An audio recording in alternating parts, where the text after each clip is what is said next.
स्वस्ति नः पूषा विश्ववेदाः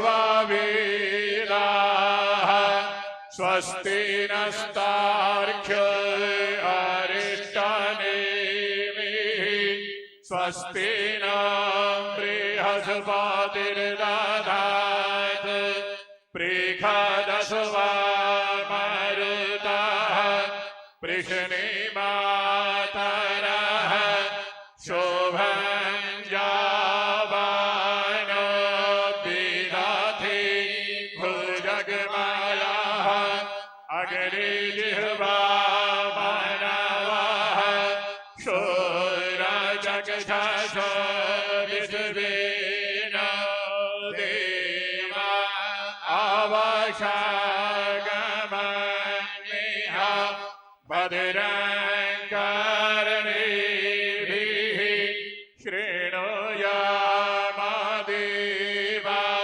भद्रं पश्येमाक्षभिर्जयतराः स्थिरैरङ्गैस्तुष्टुवागंशस्तनोभिर्यसे महि देवहितं यदायुः शतमेनो शरदो अन्तिदेवायतरा नश्चकरा जरसन्तनो नाम पुत्रासो यतरा पितरो भवन्ति मानर्मध्यानि ऋखतायुर्नन्तोः आदितिर्ज्योतिरदितिरन्तरिक्षमदितिर्माता सपिता सपुत्रः विश्वदेवादितिः पञ्चजना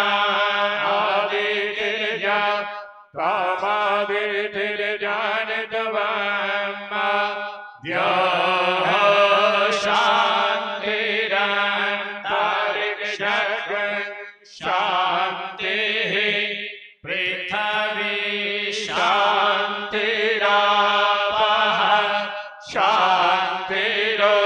शान्तिरोषधयः शान्तिः वनस्पतयः शान्तिर्विश्वे देवाः शान्तिर्ब्रह्म शान्तिः सर्वज्ञ शान्तिः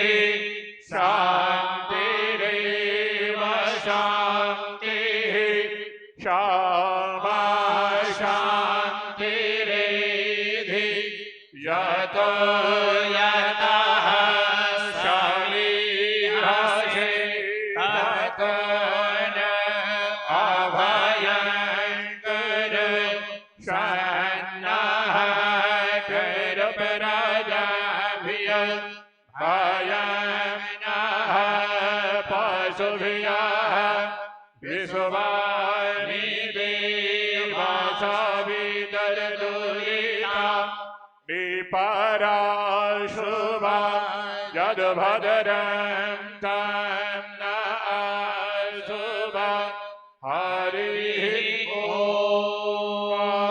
ॐ शान्तिः शान्तिः सुशान्तिर्भवतु सर्वारिष्ट शान्तिर्भवतु अयमारम्भः शुभाय भवतु।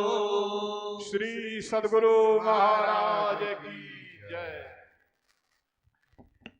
अब पूज्य महाराज श्री का अमृत में प्रवचन होने के लिए जा रहा है। सभी से निवेदन है कि अपने अपने मोबाइल फोन को साइलेंट कर लें अथवा फ्लाइट मोड में डाल दें। जब तक पूज्य महाराज श्री का अमृत में प्रवचन चलता रहेगा कोई भी इस हॉल से बाहर नहीं जाएंगे और शांति पूर्वक पूज्य महाराज श्री की ओर देखते हुए अमृत में प्रवचन को श्रवण करें। श्री सद्गुरु महाराज की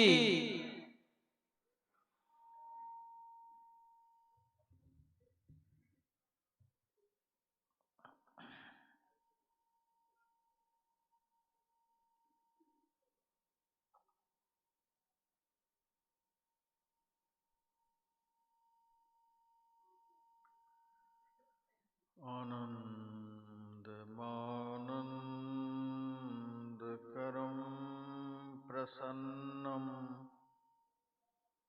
ज्ञानस्वरूपं निजबोधरूपम् योगीन्द्रमीड्यं भवरोगवैद्यं श्रीमद्गुरुं नित्यमहं नमामि। यस्याङ्घ्रिपङ्कजपरागपरप्रभावात् भूत्वा कृतिमतां श्रुतिमाचरामि तं सद्गुरुं सततसर्वसुखं सदग्र्यं वन्दे सदा विमलबोधघनं विचित्रम् वन्दो गुरुपदकञ्जकृपासिन्धुनररूपहरि महामोहतमपुञ्जजासुवचनरविकर्णिकर मेरा मुझ में कुछ नहीं जो कुछ है सब तोर तेरा तुझको सौंपते क्या लगेगा।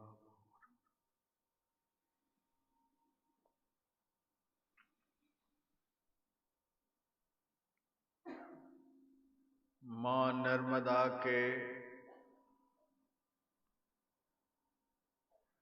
उद्गम स्थल पर आयोजित 10 दिवसीय ध्यान एवं सत्संग कार्यक्रम में पधारे मंचस्थ महात्मागण, सत्संग प्रेमी सज्जन वृंद, माताओं तथा बहनों,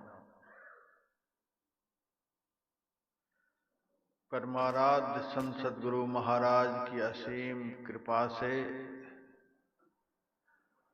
और आप समस्त सद्भक्तों के जन्मार्जित पुण्य के प्रभाव से यह आयोजन आज आरंभ हो चुका है।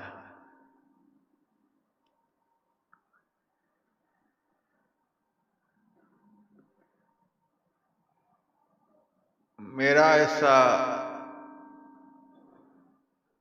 अनुमान है, जब से यह तीर्थ बना होगा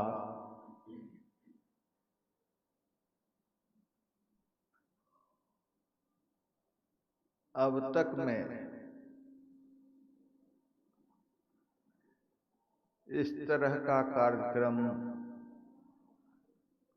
पहली बार ही आयोजित हुआ होगा।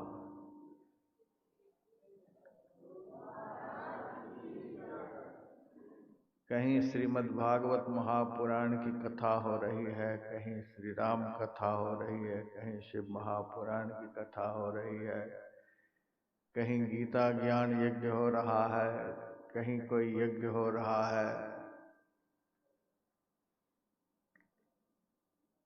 कहीं विविध विषयों पर प्रवचन हो रहा है। लेकिन संत मत सत्संग की एक बहुत बड़ी विशेषता है कि यहाँ केवल कहने की ही बात नहीं होती, सुनने की ही बात नहीं होती, साथ साथ करने की भी बात होती है।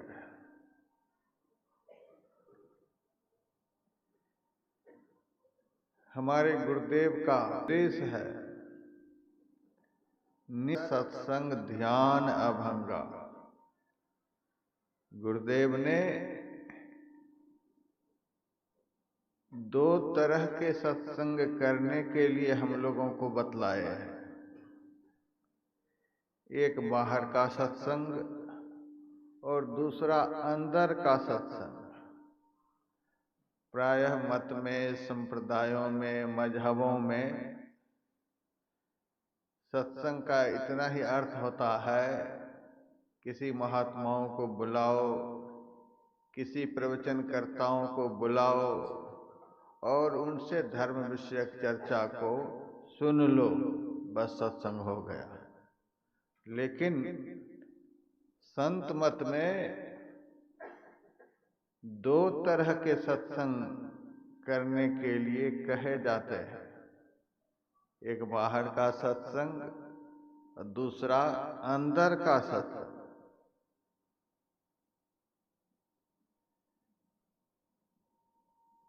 बाहर का जो सत्संग होता है उसको उपदेशात्मक सत्संग कहते हैं।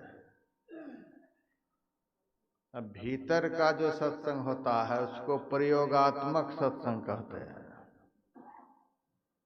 अंग्रेजी में थ्योरी और प्रैक्टिकल कहते हैं।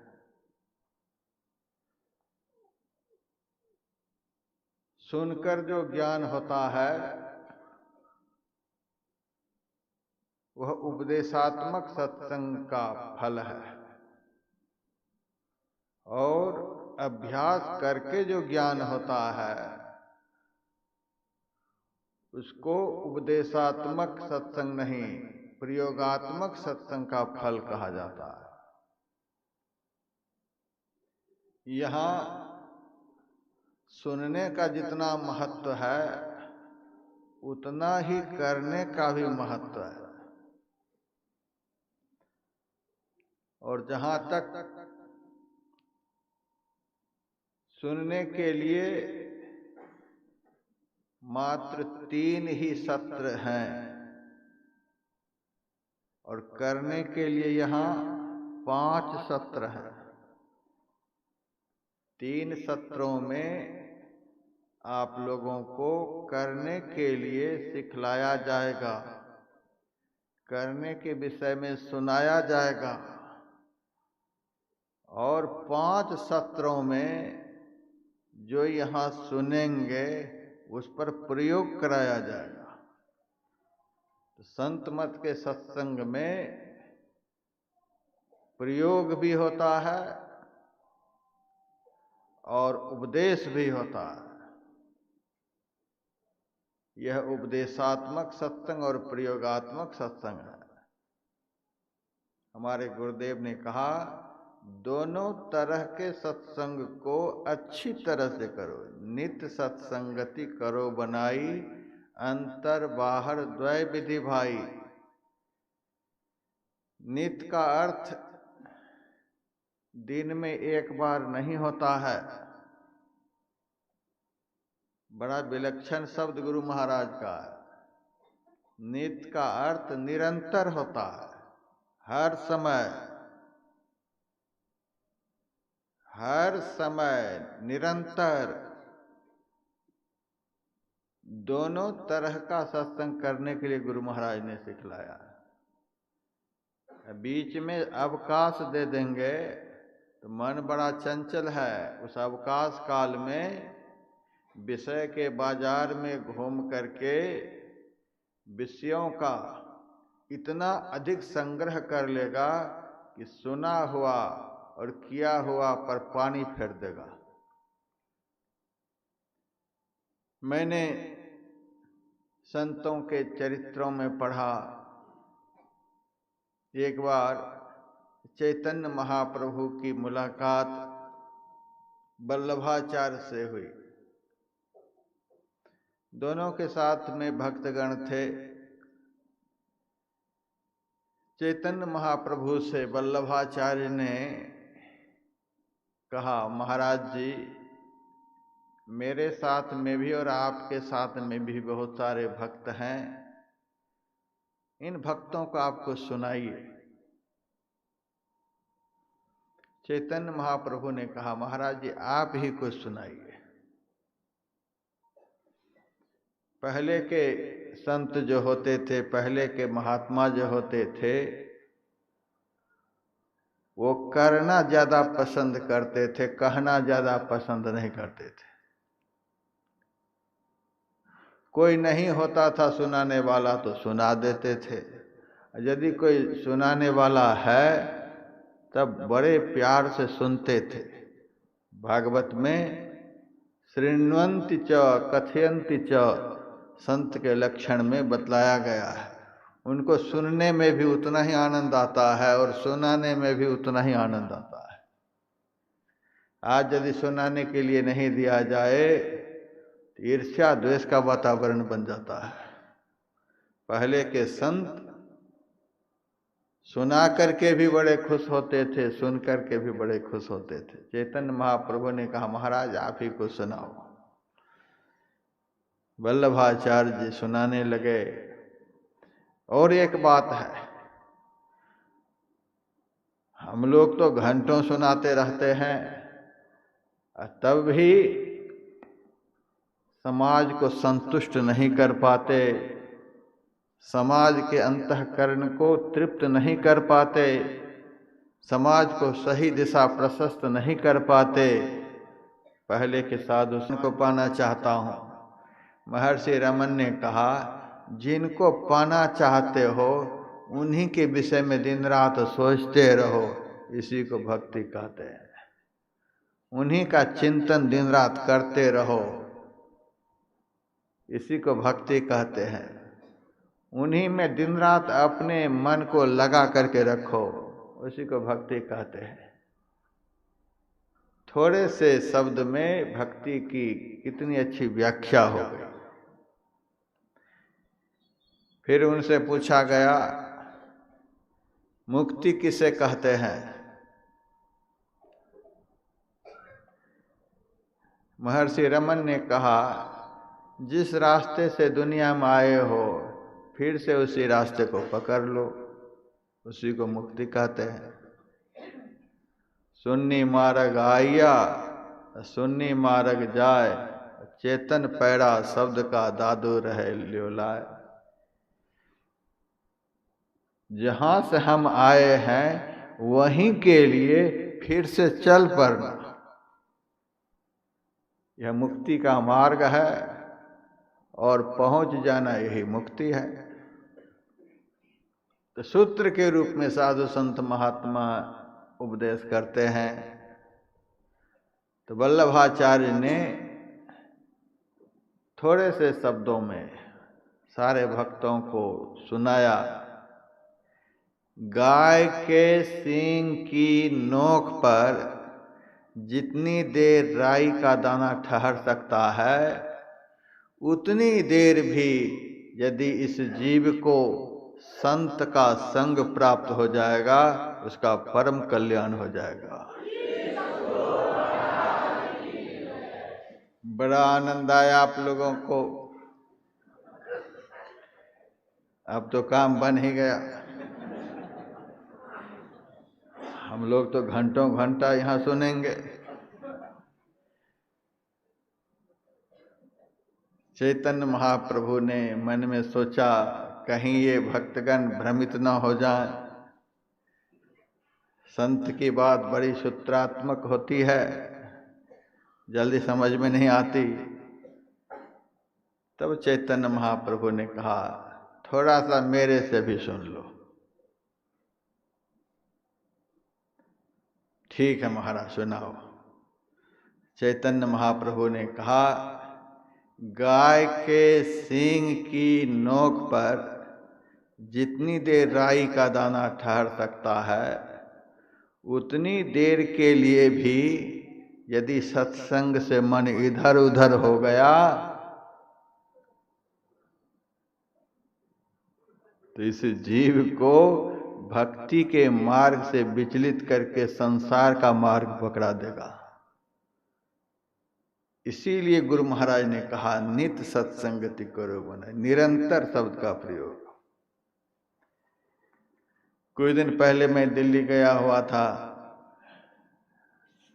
शरीर में कोई रोग पकड़ लिया था, होम्योपैथ के डॉक्टर के पास।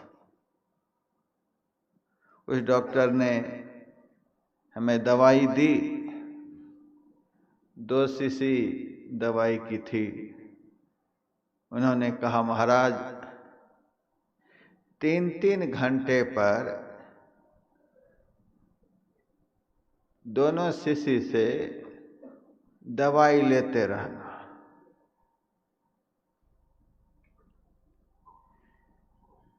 मैंने कहा 3-3 घंटे पर तो 3-4 बार दिन भर में लेना पड़ेगा। यदि एक ही बार में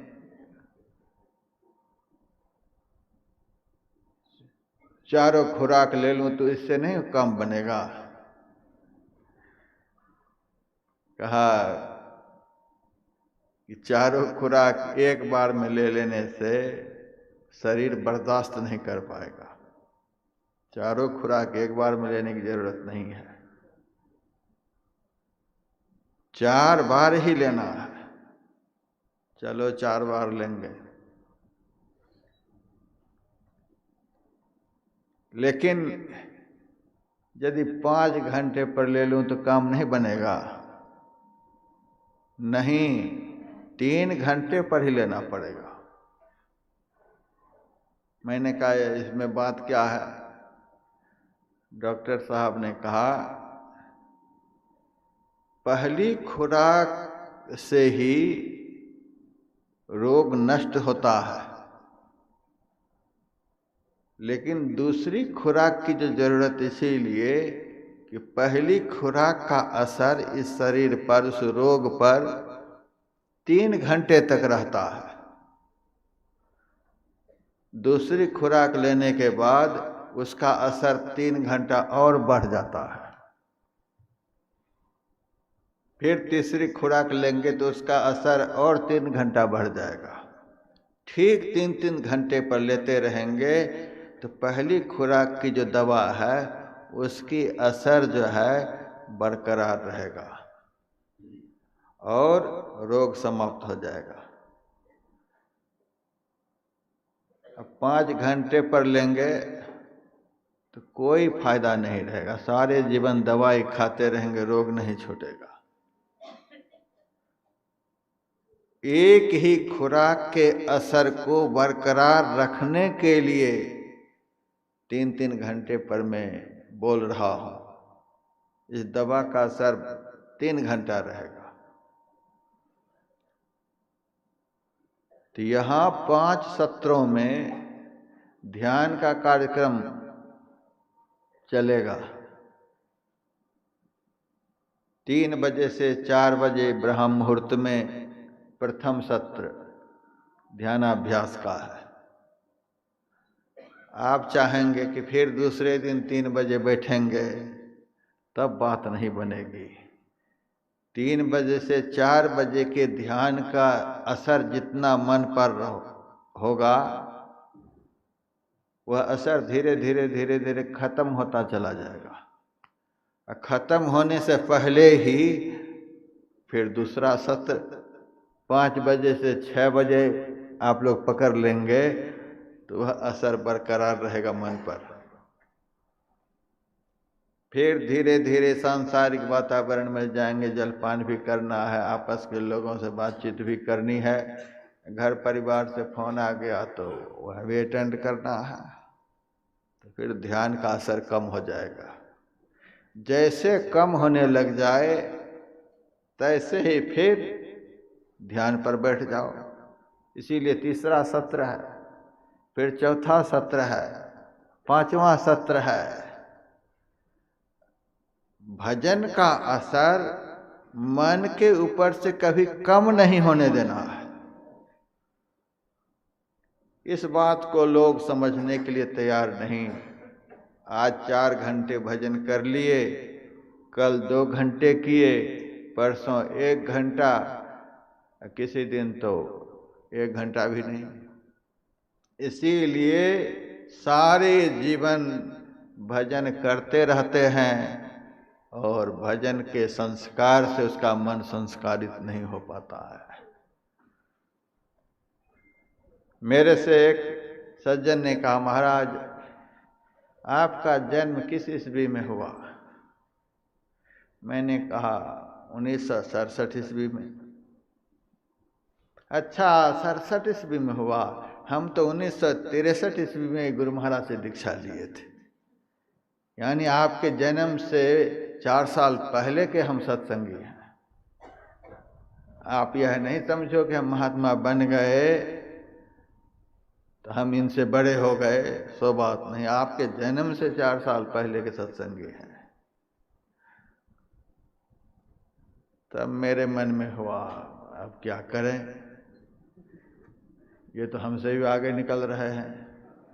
फिर उनसे कहा, भजन में पहुंचे कहाँ तक, भजन में दिखा क्या सब, भजन में कहाँ तक गति हुई। गति तो नहीं हुई, दुर्गति भले हो रही है।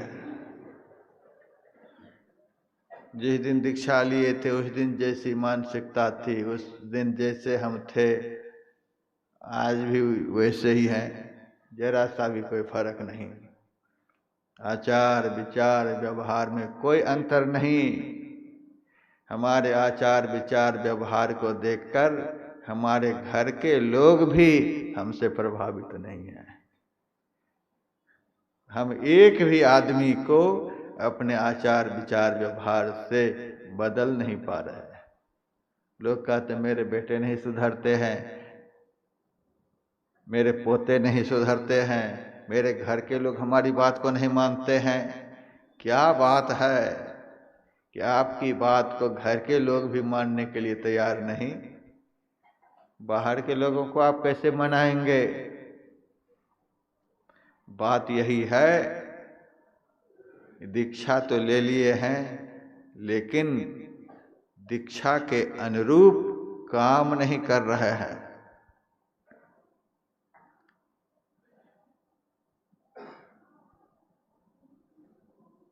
संत मत के सत्संग में जो प्रवचन होता है, केवल मनोरंजन के लिए नहीं होता है। हमने जहाँ तक अनुभव किया है, दीक्षा के समय में गुरु महाराज ने जो हमें कुछ सुनाया है, कुछ बतलाया है, वही जीवन का सबसे महत्वपूर्ण सत्संग है। जिस दिन हम लोगों ने गुरु महाराज से दीक्षा ली है, उस समय गुरु महाराज जितना कुछ बता दिए हैं, वही असली सत्संग है। उस समय जो कुछ भी बतलाया गया है, उसी को बारंबार सत्संग में बतलाने की जरूरत है। दुनिया भर की कथा कहानी इतिहास सुनाते रहते हैं मंच पर से। गुरु ने जो दीक्षा के समय में साधना का सूत्र बताया है, उसी सूत्र का सदैव स्मरण कराते रहना, यही प्रवचन का लक्ष्य होना चाहिए, यही सत्संग का लक्ष्य होना चाहिए। वही बारंबार स्मरण में आए कि गुरु महाराज दीक्षा के समय क्या करने के लिए कहा। उससे ज़्यादा सुनने की जरूरत नहीं है, उससे ज़्यादा सुन करके कुछ मिलने वाला भी नहीं। उतने से ही आपको सब कुछ मिल जाएगा, जितना नहीं है उतना ही करना है, उतना ही सुनना है। इसी से जीवन का निर्माण होगा।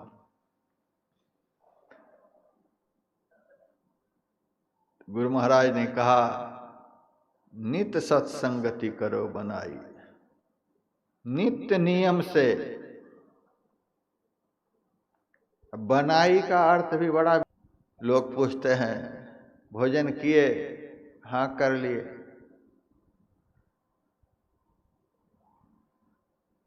नहीं बना, आज भोजन नहीं बना।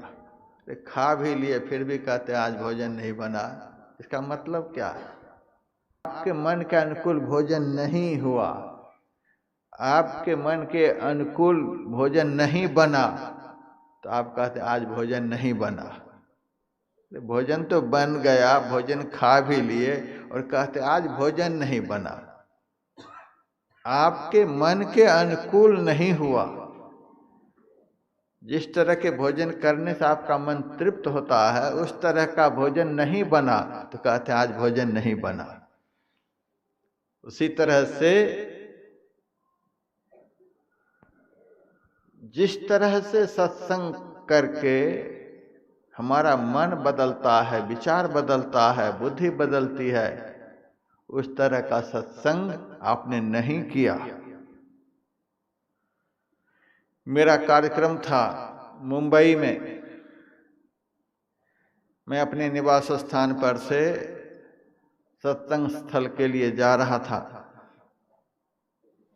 8 बजे का समय था। स्टेट बैंक के सामने बहुत से लोग लाइन में खड़े थे। मैंने गाड़ी खड़ी करके उन लोगों से पूछा, आप लोग 8 बजे से ही यहाँ क्यों खड़े हैं? उन लोगों ने कहा, महाराज मोदी जी 1000 और 500 के रुपए को बंद कर दिए, उसी को बदलने के लिए हम लोग खड़े हैं। 50 दिन का समय दिया गया है। 50 दिन में यदि नहीं बदल लेते हैं ये नोट ऐसे ही कूड़े कबाड़े बन जाएंगे। 10 बजे, आप 8 बजे से ही क्यों हैं? अरे महाराज, और सब लोगों को रुपए देते देते रुपए खत्म हो जाएंगे तो मैनेजर कह देंगे अब रुपए नहीं बचे, कल आ जाना। इसीलिए हम पहले से ही लग गए हैं लाइन में, रुपए बदल लेंगे। मैंने कहा 1500 के नोट को बंद कर दिए हैं मोदी जी, लेकिन 100 के नोट तो चल ही रहे हैं, 50 के तो चल ही रहे हैं, उसी से काम चला लेना। चलो 2 घंटे सत्संग सुन लो। ऐसा समय नहीं मिलेगा। 2 घंटे सत्संग सुनो, उसके बाद लाइन में लग जाना। आज नहीं मिलेगा, कल मिल जाएगा, परसों मिल जाएगा, 50 दिन है। तब एक आदमी मेरे पर बिगड़ गए, यहाँ हम लाइन में लगे रहेंगे तो नोट बदल जाएंगे और आपके सत्संग में बैठने से क्या बदल जाएंगे। मैंने कहा, अरे पागल आदमी, यहाँ घंटों खड़ा रहेगा तो तुम्हारे नोट बदल जाएंगे, 2 घंटे सत्संग में बैठ जाओगे तो तुम्हारे जीवन बदल जाएंगे,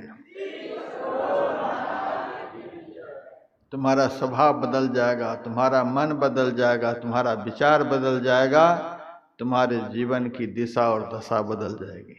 यहाँ बैठने से जो बदलता है वो दुनिया में कहीं भी बैठकर नहीं बदलता। भगवान विष्णु के साथ में, उन्हीं के पास में जय विजय रहता था।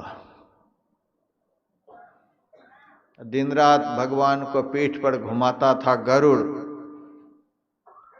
लेकिन गरुड़ का मन नहीं बदला, जय विजय का मन नहीं बदला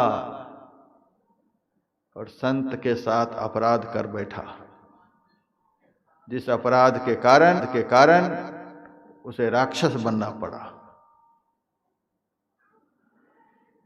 भगवान कृष्ण के साथ रहने वाले यदुवंशियों का मन नहीं बदला, संत के साथ अपराध कर बैठा।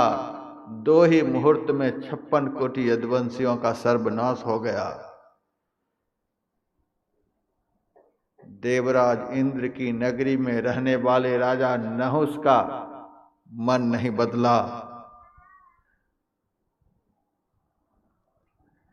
भगवान शिव के साथ में रहने वाली सती का मन नहीं बदला। राम को देख करके भ्रमित हो गई, जलना पड़ा उनको। भगवान के साथ में रहने वाले का भी मन नहीं बदला है, ऐसा धर्म ग्रंथ में लिखा हुआ है। लेकिन जिन्होंने संत का संग कर लिया उनका भविष्य बदल गया है, उनका मन बदल गया है, उनका विचार बदल गया है। यह है संत का संग। केशवदास जी महाराज का वचन है, दासी के नारद, हिरनी के श्रृंगी ऋषि, अंडा से वृंदा सुखदेव जी कहात है।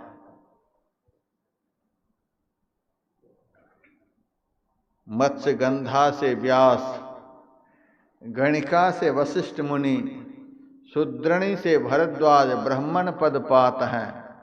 गागरी से कुंभज, रेणुका से परशुराम, कुलहंडू से वाल्मीकि महिमा लखात है। कहे कवि केशवदास कहालों करो विचार, सत्संग के प्रभाव से शिरोमणि कहात है।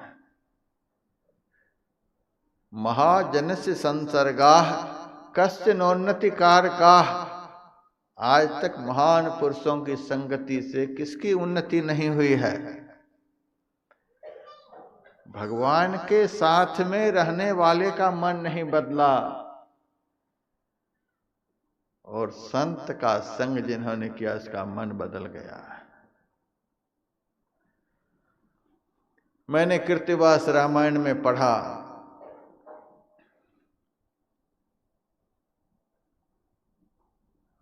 तेरह 13,000 वर्ष तक भगवान श्री राम ने अयोध्या का राज्य किया। उसके बाद भगवान एक दिन अयोध्या वासियों से कहते हैं,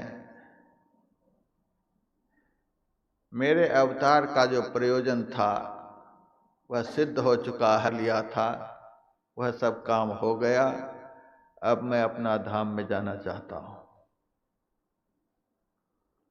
अयोध्यावासी हाथ जोड़कर खड़े हो गए, भगवान आप मुझे छोड़कर चले जाएंगे तो हम कैसे अयोध्या में रहेंगे, हम भी आपके साथ में चलेंगे।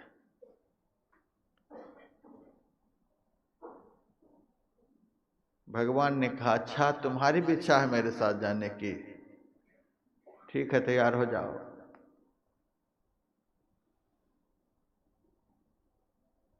देखिए परमात्मा कैसे होते हैं, भगवान कैसे होते हैं। संसार के जितने संबंधी हैं सब दिन साथ में रहेंगे, लेकिन अंत समय में सब साथ छोड़ देंगे। साथ निभाने वाले, साथ में लाने वाले और साथ में ले जाने वाले यदि कोई संबंधी संसार में हैं, वे दो ही हैं, एक संत दूसरे भगवंत। सच्चे संत जिनको दीक्षा देते हैं, सच्चे सद्गुरु जिनको दीक्षा देते हैं, यदि वह दीक्षा प्राप्त करके दीक्षा के अनुरूप कर्तव्य कर्म का पालन करते रहते हैं तो सद्गुरु उस दीक्षार्थी के साथ ही जन्म लेते हैं, उसको छोड़ते नहीं हैं, उसका कल्याण करके ही छोड़ते हैं। और जन्म लेते हुए भी साथ, यहां से जाने के बाद भी साथ। परमात्मा भी ऐसे ही है, इस जीव के साथ ही आते हैं, जीव के साथ ही सदैव रहते हैं। यहाँ से जाने के बाद भी वे जीव के साथ ही रहते हैं। जिनका साथ कभी भी नहीं छूटता है उसी को असली साथी कहते हैं। भगवान ने कहा तुम लोगों की इच्छा है चलो। अयोध्यावासी भी कैसे थे, सबके सब भगवान के साथ चलने के लिए तैयार हो गए। इसीलिए अयोध्या में भगवान का जन्म हुआ। ऐसे लोगों के बीच में भगवान का जन्म होता है जो भगवान के लिए सब कुछ न्योछावर करने के लिए तैयार रहता है।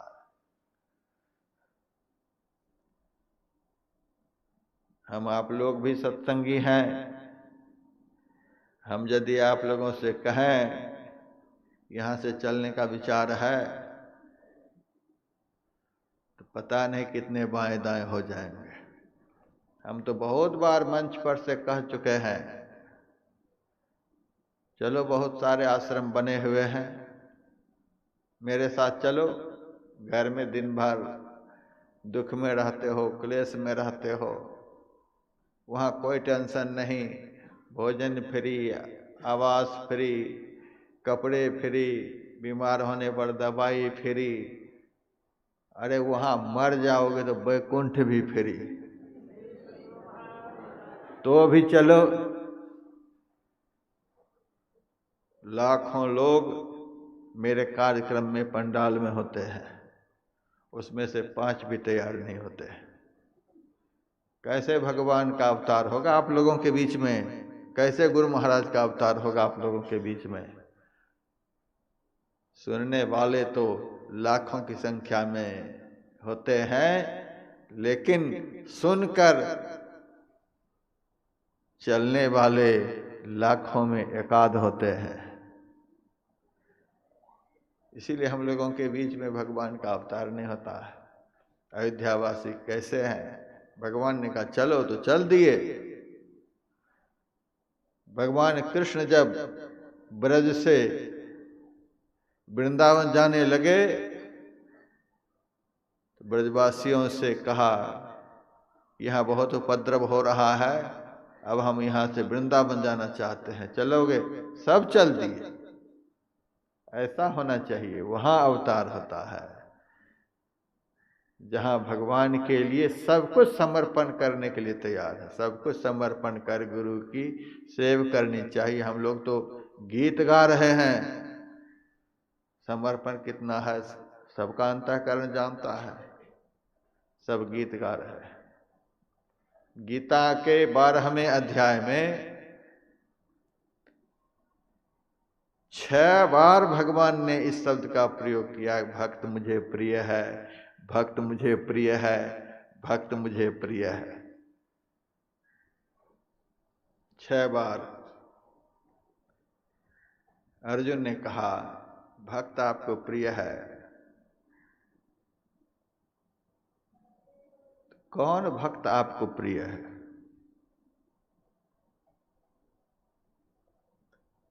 तब भगवान ने कहा अद्वेष्टा सर्वभूतानां मैत्रः करुण एव च निर्ममो निरहंकारः सम दुख सुख क्षमी संतुष्ट सत्संग योगी यतात्मा दृढ़ निश्चय मय्यर्पित मनोबुद्धिर यो मद्भक्त समे प्रिय। बहुत लंबी इसकी व्याख्या है, लेकिन जो मैं कहना चाहता हूं, मय्यर्पित मनोबुद्धिर यो मद्भक्त समे प्रिय। जिन्होंने अपने मन को और अपनी बुद्धि को मुझे अर्पित कर दिया है, मुझे अर्पण कर दिया है, यो मद्भक्त समे प्रिय, ऐसा भक्त मुझे प्रिय है। रुपए की गड्डी ला करके रख देते हैं, सोचते हैं गुरु महाराज खुश हो गए। 5 किलो सेब ला करके रख देते हैं, गुरु महाराज खुश हो गए। केले चढ़ा दिए, गुरु महाराज खुश हो गए। और बहुत तरह की सामग्रियां अर्पण कर देते हैं, सोचते हैं गुरु महाराज खुश हो गए। हाँ, आजकल के गुरु महाराज जरूर खुश हो जाते होंगे, लेकिन पहुंचे हुए संत और भगवंत संसार के पदार्थों के अर्पण से खुश नहीं होते हैं। भगवान का वचन है मय्यर्पित मनोबुद्धिर यो मद्भक्त समे प्रिय। अर्जुन, जिस भक्त ने अपना मन और अपनी बुद्धि मुझे अर्पण कर दिया है वह मुझे प्रिय है। गुरु महाराज को कौन भक्त प्रिय है?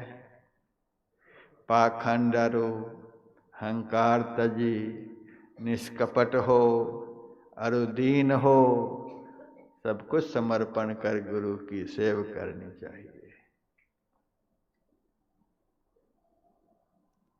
ऐसा भक्त गुरु महाराज को प्रिय, भगवान को मय्यर्पित मनोबुद्धि, जिन्होंने मन और बुद्धि को अर्पण कर दिया। इसका क्या मतलब हुआ? जिसका मन भगवान को छोड़कर कहीं भी नहीं जाता, जिसकी बुद्धि भगवान को छोड़कर कहीं भी नहीं जाती, इधर उधर कहीं भी जिसका मन नहीं भटकता है, ऐसा भक्त भगवान को प्रिय है, जिन्होंने सब कुछ से मतलब हमारे मन में ही संसार का सब कुछ घुसा हुआ है, जिन्होंने अपने मन को अर्पण कर दिया, यथार्थ में उन्होंने ही सब कुछ अर्पण कर दिया। मन यदि आपसे अलग है तो सारी दुनिया का सब कुछ अर्पण करने पर भी पूर्ण अर्पण नहीं माना जाएगा, क्योंकि मन बहुत कुछ बचा लेता है, अर्पण करने के लिए बहुत कुछ बचा लेता है। मन यदि अर्पण हो गया तो फिर अर्पण के लिए कुछ बचता नहीं है, सब कुछ अर्पण हो गया। मय्यर्पित मनोबुद्धिर्यो मद्भक्त समय प्रिय। भगवान का अवतार, भगवान का प्राकट्य, भगवान का दर्शन वहीं होता है जहाँ सब कुछ का समर्पण होता है। अयोध्यावासी भगवान के साथ सब कुछ छोड़ने के लिए तैयार हो गए। मैं आपके साथ चलूंगा। भगवान ने कहा ठीक है चलो। आगे आगे भगवान श्री राम, पीछे पीछे अयोध्यावासी सरयू के तट पर गए। पीछे उलटकर भगवान देखते हैं कि आ रहे हैं कि नहीं आ रहे हैं। सबके सब आ रहे हैं, ऐसे अयोध्यावासी थे। भगवान जल में प्रवेश कर गए, गले भर जल में जाकर भगवान खड़े हो गए। आ जाओ। समस्त अयोध्यावासी जल में प्रवेश कर गए। सब तो जल में प्रवेश कर गए, लेकिन दो जल में प्रवेश नहीं किए हैं। उस वक्त लंका से विभीषण भी आए थे। भगवान स्वधाम सिधार रहे हैं। भगवान के बिना सोने की नगरी में सुख मिलेगा? कदापि नहीं। सोने की नगरी को छोड़कर विभीषण जी आ गए भगवान के साथ जाने के लिए। दूसरे नंबर में हनुमान जी। भगवान श्री राम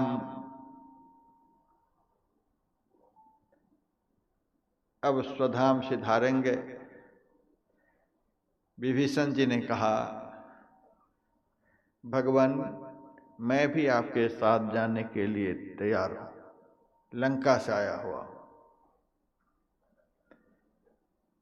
भगवान ने कहा, तुमको साथ लेकर नहीं जाऊंगा, तुमको यहीं रहना है। भगवान आप सबको लेकर जा रहे हैं, मुझे जाने से मना कर रहे हैं।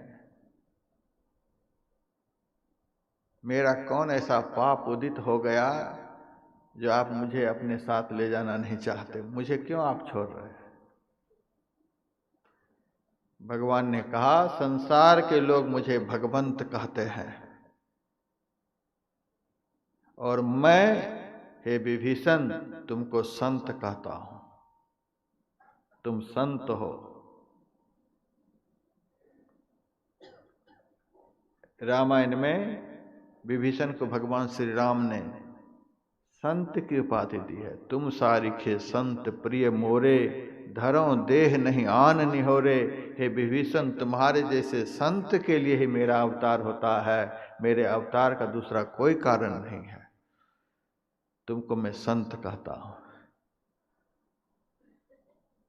भगवान आप मुझे संत कहते हो, लेकिन साथ ले जाने के लिए तैयार नहीं। भगवान ने कहा, साथ इसीलिए मैं लेकर नहीं जाना चाहता कि मेरे जाने के बाद भी संसार रहेगा। विभीषण, मैं यहाँ से अपने धाम में चला भी जाऊंगा तो भी संसार रहेगा, लेकिन जिस दिन धरती पर से संत चले जाएंगे उस दिन संसार नहीं रहेगा।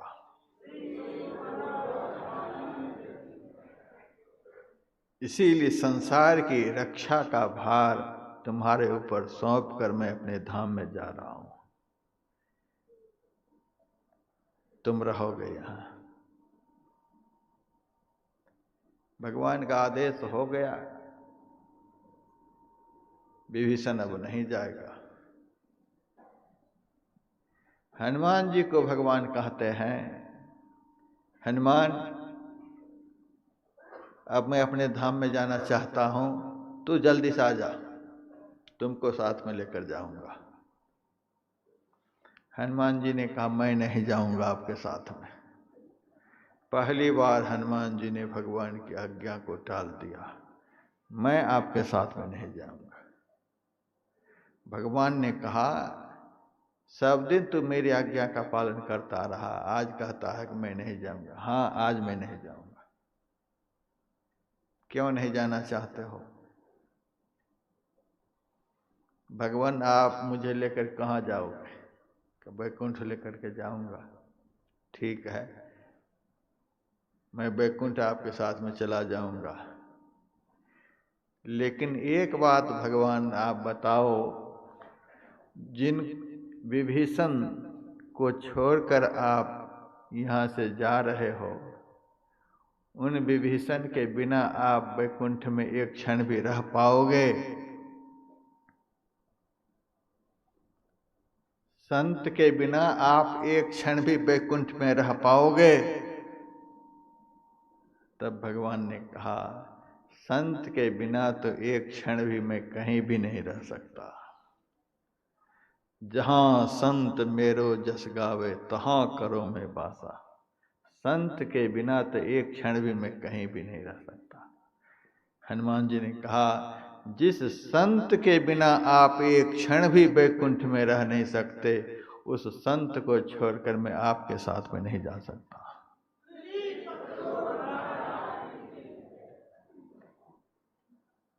संत का कितना महत्व शास्त्र में है। मद भक्ता जत्र गायन्ति तत्र तिष्ठामि नारद। मेरा भक्त जहाँ मेरा गुणगान करता है, हे नारद मैं वहीं पर निवास करता हूँ। जहाँ संत विराजते हैं वहाँ स्थायी रूप से भगवान विराजमान रहते हैं।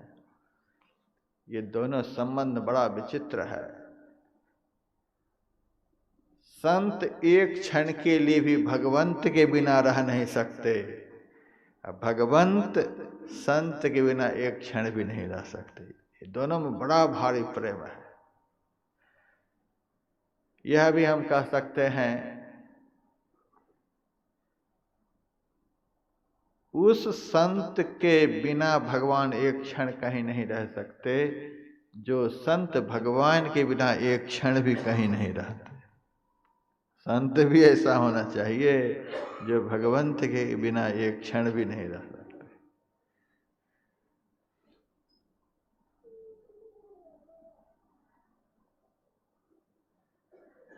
ऐसे संत का निरंतर संग हो, गुरु महाराज का आदेश है, नित सत्संगति करो बनाई। जिनके बिना भगवंत एक क्षण भी वैकुंठ में रह नहीं सकते, उस संत का निरंतर सत्संग करने के लिए, नित्य सत्संग करने के लिए, नित्य संग करने के लिए गुरु महाराज का आदेश है। और अच्छी तरह से, यह नहीं कि मन कहीं है तन कहीं है, अच्छी तरह से नित्य सत्संगति करो बनाई। बनाई शब्द का प्रयोग हुआ है। अच्छी तरह से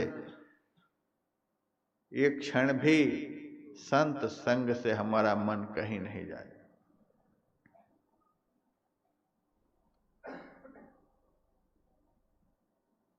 फिर दूसरा सत्संग गुरु महाराज कहते हैं, अंतर सत्संग ध्यान अभंगा। बाहर का सत्संग कथा प्रसंग है, धर्म कथा बाहर सत्संगा। धर्म कथा का अर्थ क्या? धर्म के विषय में जो कहा जाए उसी को धर्म कथा कहते हैं। धर्म किसे कहते हैं?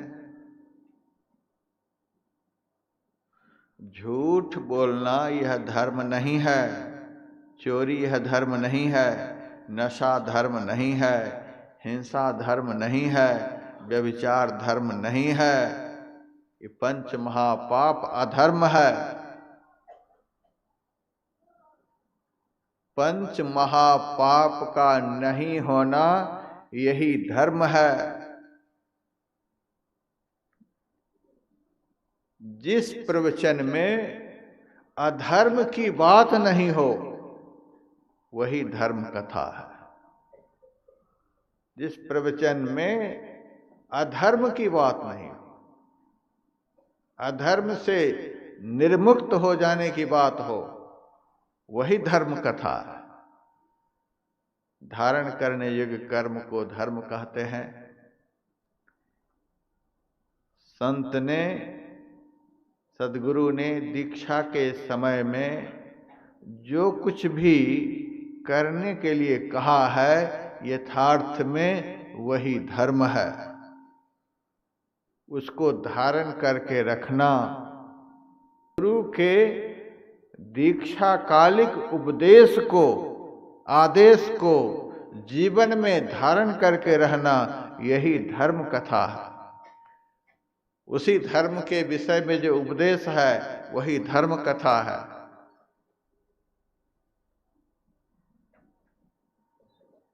जो हमें अंदर में करना है उसी के विषय में कान से सुनना है, यही धर्म कथा है। ध्यान के समय में हमें अंदर में जो कुछ भी करना है उसी के विषय में सुनना है, यही धर्म कथा है। ऐसी कथा हो, इस तरह की कथा को बाहर का सत्संग कहते हैं। जिस कथा में अंदर में करने की बात हो उसको धर्म कथा कहते हैं। बाहर के सारे पापों से छूटने की बात हो और अंदर में करने की बात हो, यह है धर्म कथा। धर्म कथा बाहर सत्संगा, अंतर सत्संग ध्यान अभंगा। अंदर का सत्संग अभंग ध्यान है। एक भंग ध्यान होता है, दूसरा अभंग ध्यान होता है। जो ध्यान सदैव एक समान नहीं चले उसको भंग ध्यान कहते हैं। बहुत साधक मेरे पास आकर कहते, महाराज आज 3 बजे ध्यान में बड़ा मन लगा। अच्छा 3 बजे बड़ा मन लगा, अब 5 बजे मन नहीं लगा। मन, अरे महाराज 10 बजे तो और कहाँ से कहाँ चले गए। कभी भजन में मन लगे, कभी नहीं लगे, कभी लगे, कभी नहीं लगे, कभी ध्यान बने, कभी नहीं बने। इस तरह के अभ्यास को भंग ध्यान कहते हैं। ध्यान भंग होता रहता है, एक जैसा नहीं होता है। जो ध्यान कभी भी नहीं छूटे, एक समान बनता ही रहे, खाते पीते सोते जागते हर समय वहीं पर मन लगा हुआ रहे, उसको अभंग ध्यान कहते हैं। यह अंदर का सत्संग। तुरंत नहीं ऐसा हो जाता है। भंग ध्यान करते करते एक दिन अभंग ध्यान होता है। ऐसा नहीं समझना चाहिए कि आज ध्यान बना कल नहीं बना तो अब छोड़ ही देते हैं, सो बात नहीं। पूज्यपात महर्षि संतसेवी परमहंस जी महाराज कभी कभी कहा करते थे, भोजन और भजन सब दिन एक जैसा नहीं होता है। आरंभ में भोजन और भजन सब दिन एक जैसा नहीं होता है। नए नए लोग जब भोजन बनाने लग जाते हैं तो पहला दिन उतना स्वादिष्ट भोजन नहीं बनता है, तो अभी आदमी भोजन करता है। भोजन बढ़िया बने नहीं बने, लेकिन भोजन तो आदमी करता ही है। भोजन बढ़िया नहीं बनने पर भी, अनुकूल नहीं होने पर भी आदमी भोजन करता ही है। उसी तरह से आरंभिक अवस्था में अच्छी तरह से मन ध्यान में नहीं लगता है, तो जैसे बढ़िया भोजन नहीं बनने पर भी आदमी नियम से भोजन करता ही है, उसी तरह से ध्यान में मन नहीं भी लगे तो भी नियम से ध्यान करते रहना चाहिए। ये नियम टूटे नहीं। भंग ध्यान होते होते ही, खंड ध्यान होते होते ही अखंड ध्यान होता है, अभंग ध्यान होता है। अंदर का सत्संग ध्यान है। मैं यथार्थ में सत्संग का अर्थ ध्यान ही समझता हूं।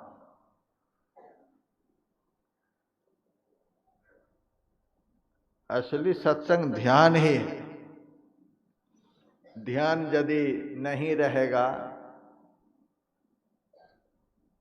तो आप बढ़िया से मेरी बात को सुन भी नहीं सकेंगे। सुनने के समय भी ध्यान देकर सुनना होता है और करने के समय भी ध्यान देकर करना होता है। ध्यान के बिना न सुनना होता है न करना होता है। तो गुरु महाराज ने कहा, अंतर सत्संग ध्यान अभंगा।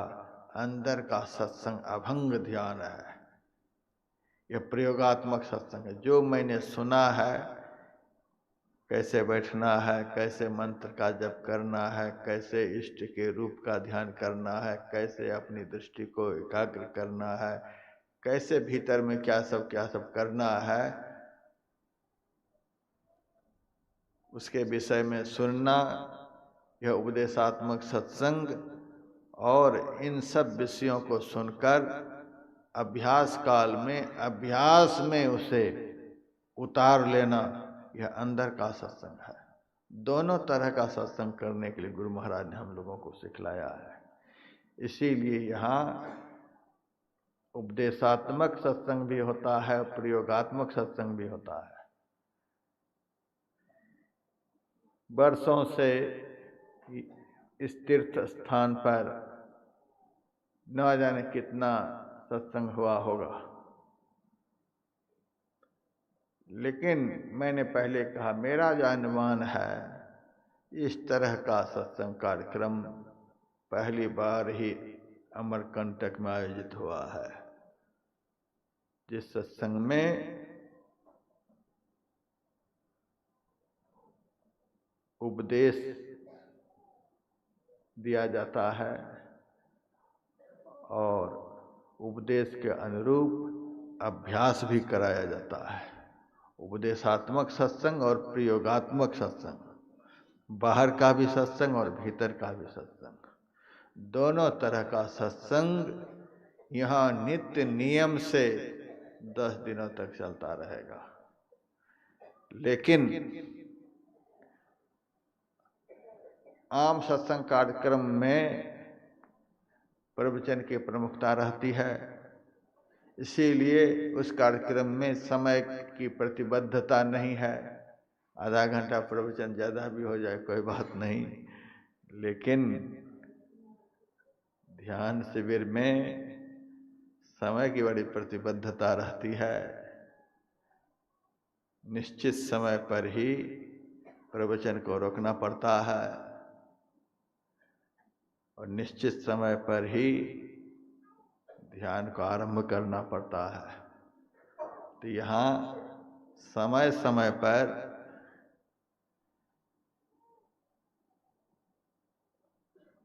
बाहर का भी सत्संग होगा, समय समय पर अंदर का भी सत्संग होगा। दोनों तरह के सत्संग को आप लोग अच्छी तरह से करें, यही गुरु महाराज का आदेश है। नित सत्संगति करो बनाई, अंदर बाहर दय विधि भाई, धर्म कथा बाहर सत्संगा, अंतर सत्संग ध्यान अभंगा। और इस विषय पर हम विशेष से विशेष रूप से 10 दिनों तक आप लोगों को सुनाते रहेंगे। सुनाने में कोई कसर नहीं छोड़ेंगे। 10 दिनों में करने में कसर रखें तो आप लोग जाने। बाहर की बात तो हम आपको नाक तक पिला देंगे, लेकिन भीतर का काम आप लोगों को करना है। दोनों तरह का कार्यक्रम यहाँ नित्य नियम से चलेगा। समय पर ध्यान देंगे। एक छोटा सा भजन सुन लीजिए, 2 आध्यात्मिक आरतियाँ, उसके बाद अल्पाहार की व्यवस्था है। फिर प्रयोगात्मक सत्संग में 10 बजे आप लोगों को तैयार हो जाना है। जय गुरु महाराज। 10:30 बजे।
बोलिए प्रेम से श्री सद्गुरु महाराज की जय।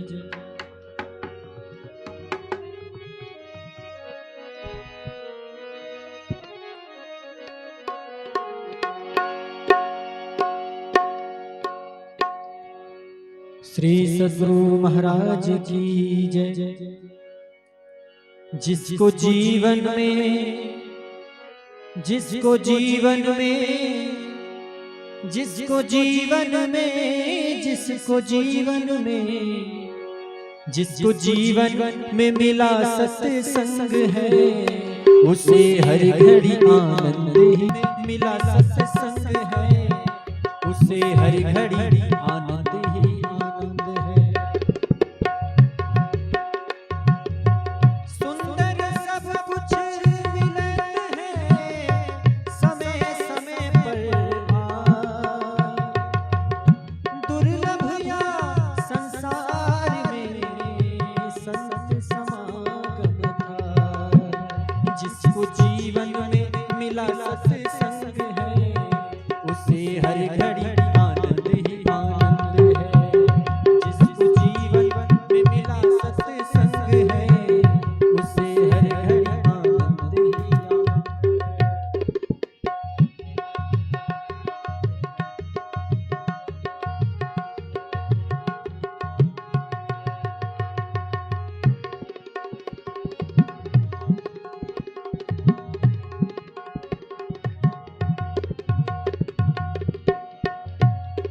तुलसी मीरा कबीरा ने गाया, सूरदास ने भी दर्शन है पाया।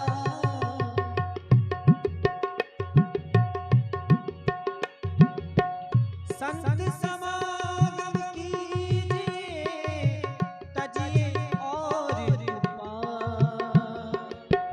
सुंदर बहुते उभरे सत्संगति में आ।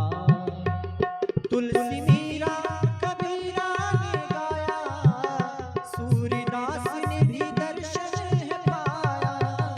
जिसके अंतः करण में गोविंद है, जिसके अंतः करण में गोविंद है, उसे हर घड़ी आनंद ही आनंद है। जिसको जीवन में जिसको जीवन में जिसको जीवन में जिसको जीवन में जिसको जीवन में मिला सत्संग है, उसे हर घड़ी आनंद ही आनंद है।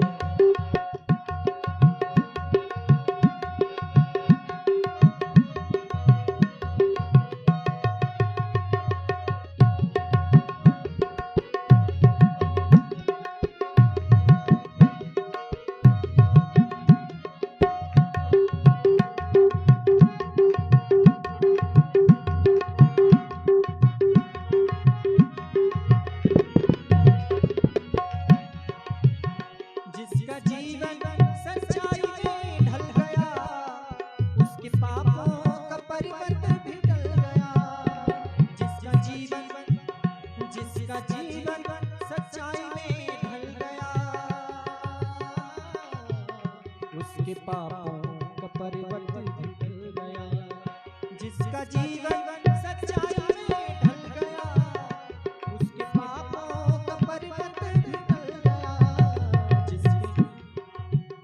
जिसके हृदय में, हाँ जिसके हृदय में राम नाम बनते हैं, उसे हर घड़ी आनंद ही आनंद है। जिसके हृदय में राम नाम बनते हैं, उसे हर घड़ी जिसको जीवन में, जिसको जीवन में, हाँ जिसको जीवन में, जिसको जीवन में, जिसको जीवन में मिला सत्संग है, उसे हर घड़ी आनंद ही आनंद है।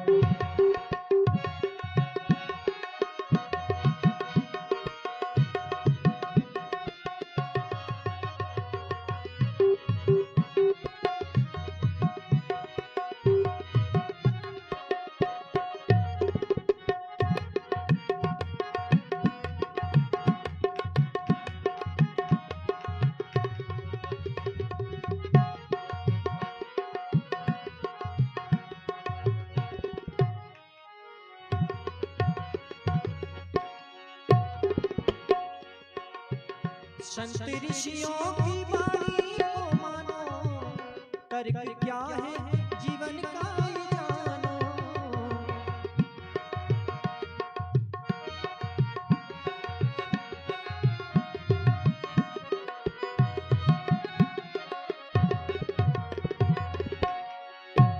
संत ऋषियों की वाणी को मानो, तर्क क्या है जीवन का ये जानो।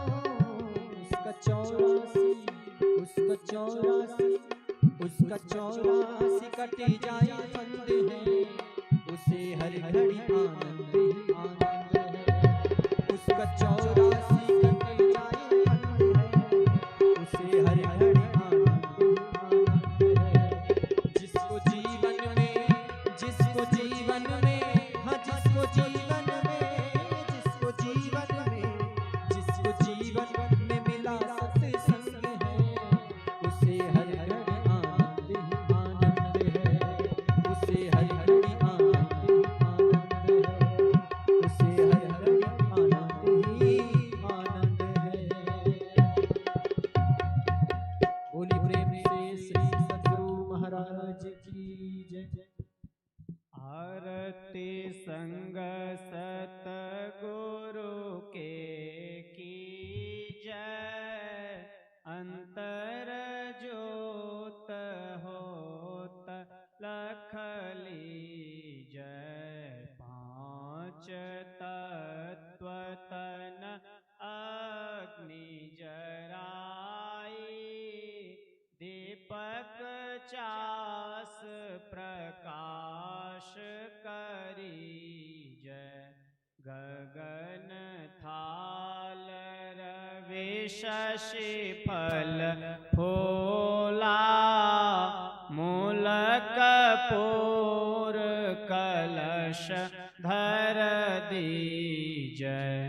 अक्षत नभ तारे मुक्ताहल, पोहप माल हिय हार गोही जय। श्वेत पान मिष्टान मिठाई, चंदन धूप दीप सब चीजें।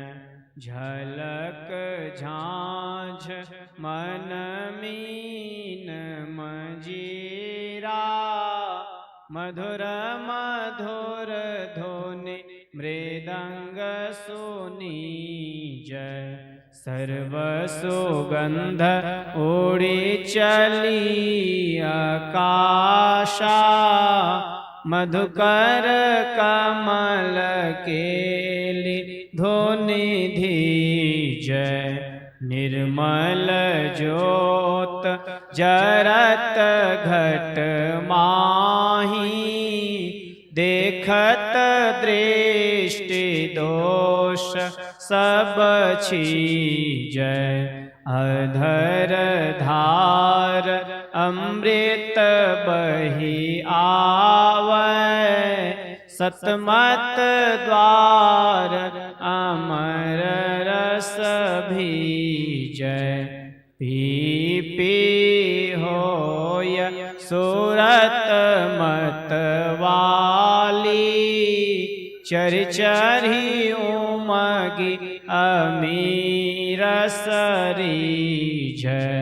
कोट भान छवि तेज उजाली, अलख पार लखी लाग लगी जय। छिन छिन सूरत अधर पर राखै, गुरु प्रसाद अगम रस पीजय। धमकत कड़क कड़क गुरु धामा, उलटे अलल तुलसी तन तीजय। आरती तन मंदिर में की जय। दृष्टि युगल कर सन्मुख दीजय। चमके बिंदु सूक्ष्म अति उज्ज्वल, ब्रह्म ज्योति अनुपम लख लीजय। जगमग जगमग रूप ब्रह्मांडा, निरखी निरखी ज्योति तज दीजय। शब्द सूरत अभ्यास सरल तर, करि करि सार शब्द गहि लीजय। ऐसी जुगति काया गढ़ त्यागी, भव भ्रम भेद सकल मल छीजय। भव खंडन आरती यह निर्मल करि, में ही अमृत रस पीजय। आरती तन मंदिर में की जय। दृष्टि युगल कर सन्मुख दीजय। बोलिए प्रेम से श्री सद्गुरु महाराज की जय। सब संतन की जय। सत्संग महात्म्य की जय। वैदिक धर्म की जय। जय गुरु महाराज, जय गुरु महाराज, जय गुरु महाराज। श्री सद्गुरु महाराज की जय। जो जहां है